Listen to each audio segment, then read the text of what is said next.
Welcome back to the Stephen A. Smith Show. My next guest, she's really not a guest. She's a wonderful friend of mine. She's a talented actress and a New York Times best-selling author and a star of the hit Starz drama series Black Mafia Family. She's stopping by to talk about a cause that is near and dear to her heart. Please welcome the incomparable, the wonderful, the beautiful, the lovely Lala Anthony. Mrs. Lala Anthony, how are you, girl? How's everything? Everything is great. I need you to introduce me every time I do something. I want that same introduction That's every right. time. That's right. You deserve it. You've earned it. You've warranted it. No doubt about that. Thank you. First things first, how are you doing? How's the holiday season treating you? How's life? Still working really hard. In my mind, I thought right around the holidays I would slow down a little bit, but you know how it goes. We never stop working. So working hard, managing my schedule, Kiyan's schedule, but always blessed, always grateful to be able to do the amazing things we're able to do, and just happy that it's going to be Christmas, get some family time, and have some fun. You've got a foundation, and that's really why you're here at this particular day to talk about this, because I know I'm going to bring you in studio. You know we're going to have one of them lengthy conversations about life. Since you don't hesitate to school me on life. We're going to do that one of these days, okay? But you've got La La Land's Foundation 360 program. I want you to talk about that and just enlighten us all about what that's about and why it's so important to you to talk about that, particularly this time of year.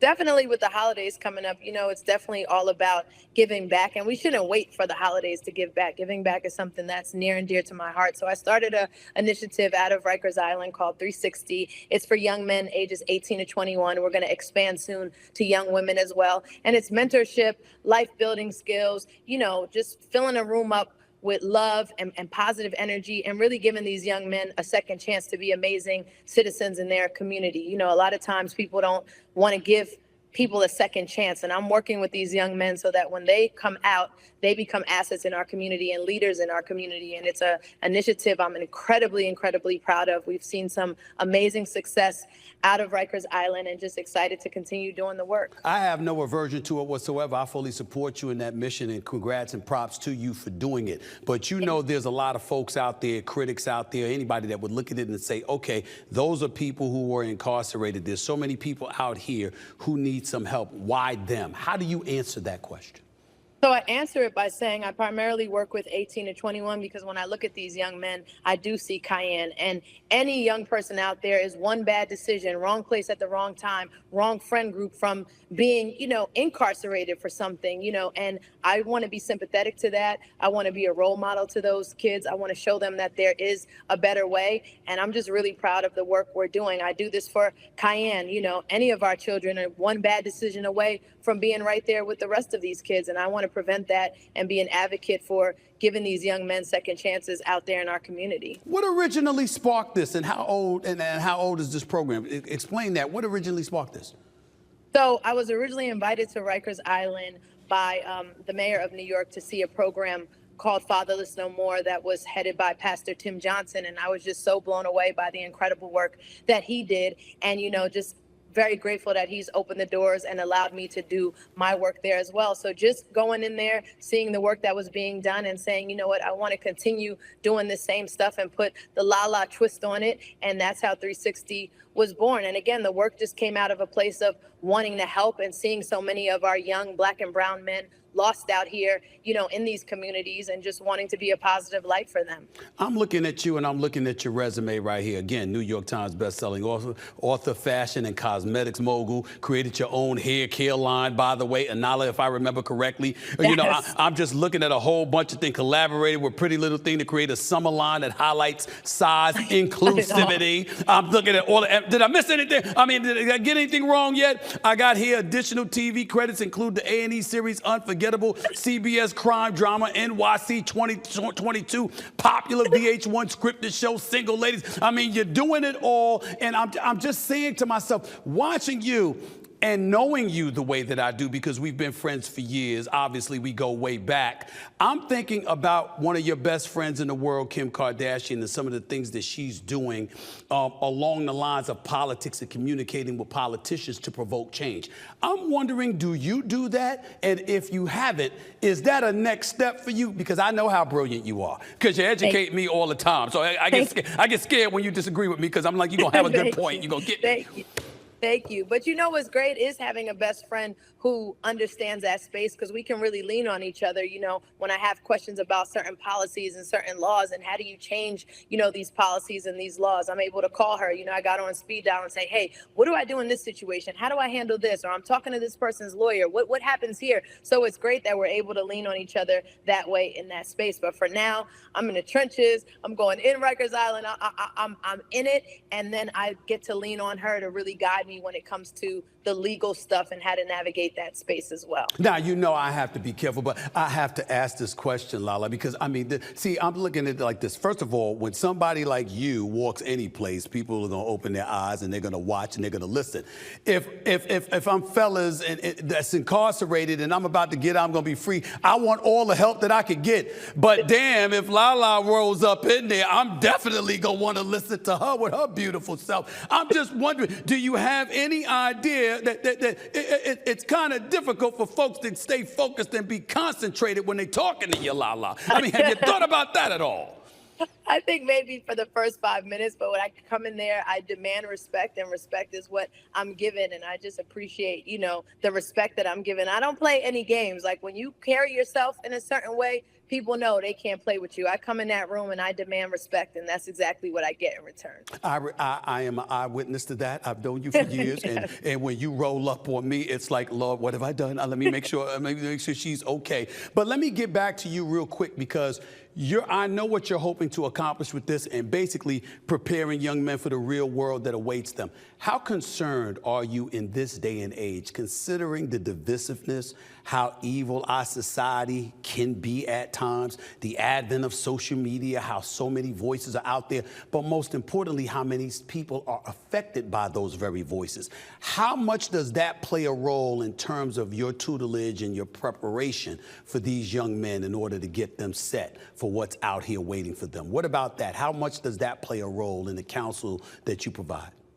It plays a huge role, and something I'm incredibly worried about, and try to step in and show them, a different way. In the age of social media, like you mentioned, so many of us want to look the part or do certain things to seem cool on social media, or to seem cool to our friends. A lot of the young men in my program are there because they were, quote unquote, showing off for social media, or did something on social media because their pride was hurt. And really just understanding the effect this has, especially on our young population out there, and really getting them to understand that there's more to life than social media. There's more to life than looking a certain way. So it is a big concern of mine, and something that I address and talk to, and I deal with it on a different level. We all get criticized because we're public figures. People are talking stuff about us on social media. It could affect our self-esteem. Lying all the time. Ourselves. Lying every second. They do a whole bunch of that.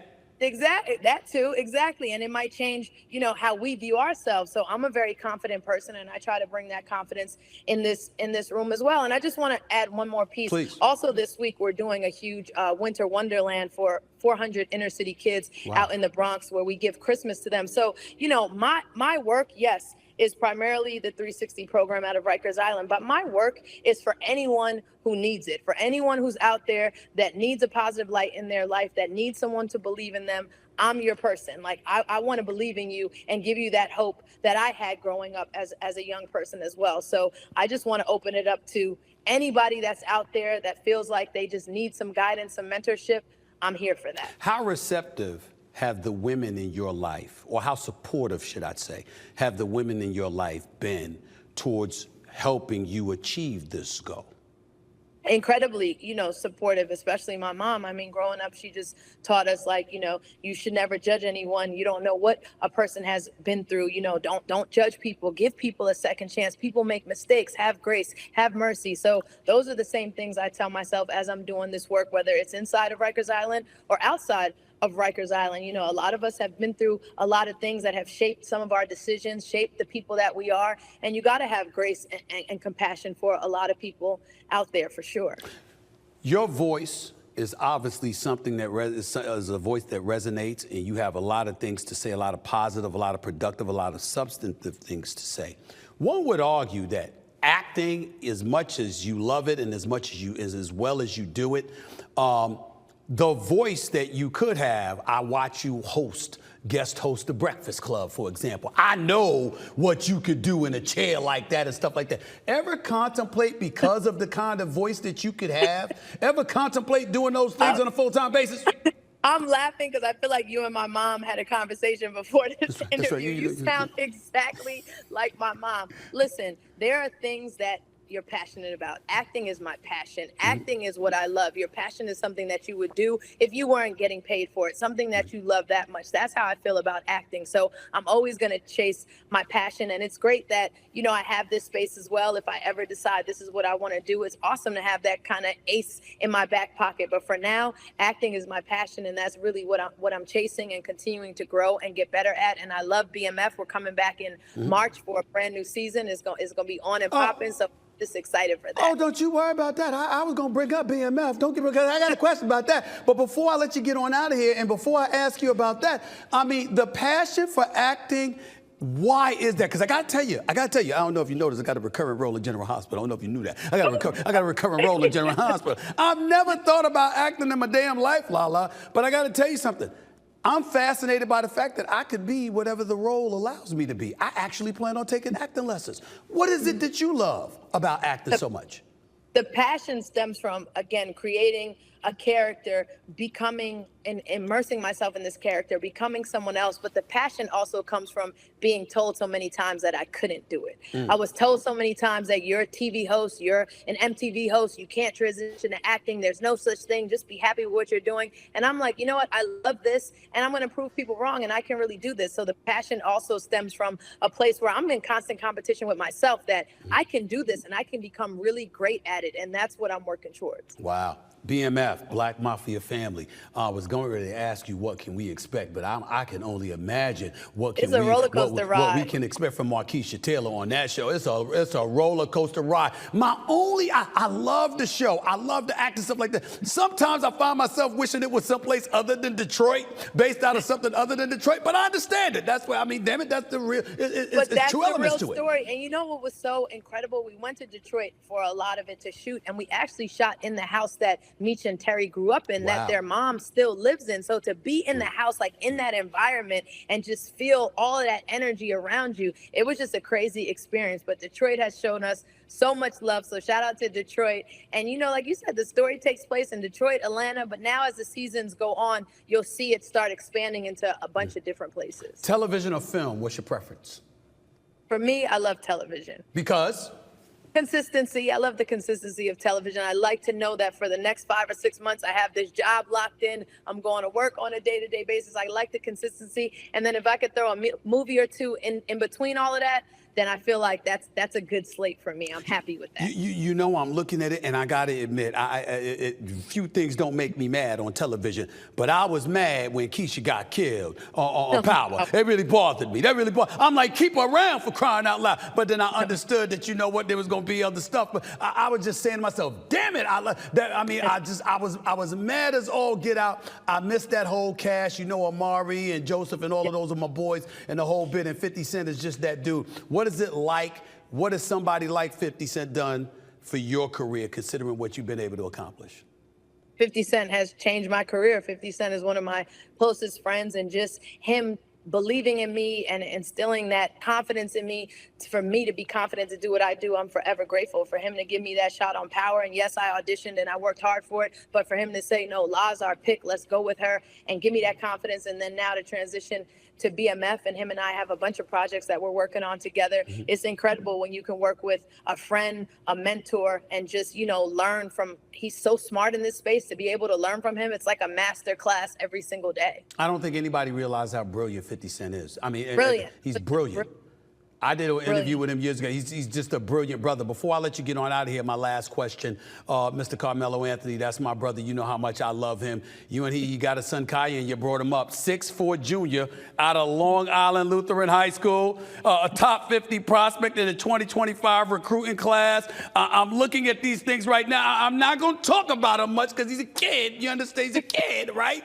But I want to know from Mama's perspective, what do we need to expect from Kiyan in the next couple of years or so? You know, you can expect whatever it is that Kiyan wants to do. Melo and I both don't put any pressure on him. We let him know that we will support him throughout this journey. We are his #1 fans, but it's what he wants to do. He has to pave his own way, and whatever decisions he makes, we're going to support him. We'll always be courtside at every game cheering him on, but we're letting him navigate through this space and figure out exactly what he wants to do, and we're just kind of guiding him along the way. So whatever God's plans are for Kiyan, that's what it's going to be. That is a beautiful answer. Obviously from his mama, I get that, but you know a thing or two about some basketball, damn it. I mean, Carmelo Anthony, one of the greatest scorers in the history of the game. I'm asking about Kiyan's game from mama's perspective. From mama's perspective. His shot is very similar to his dad's. His dad taught him since I can't even remember how old. So that shot has Melo written all over it, and it's very exciting to see and watch. He's tough like his dad, and I think he's going to be an incredible asset to Lou High and any college team he ultimately decides to go to. I got you. All the best to you. I'm so proud of you. You too. I can't wait to come hang out with you. I got to come in the studio. Hey, listen, we going to have one of those conversations I be seeing you have with everybody else, but they don't quite interview the way that I interview. We going to have that conversation. You understand? We going to have that conversation on the couch. It's going to happen. It's going to happen, girl. All the best to you. Same, and happy holidays. I'll see you soon. Happy holidays. I'll see you real soon. All right. Thank you so much. Okay, bye-bye. Bye-bye. The lovely Lala Anthony right here with yours truly, Stephen A. Smith. That was a treat. Make no mistake about that.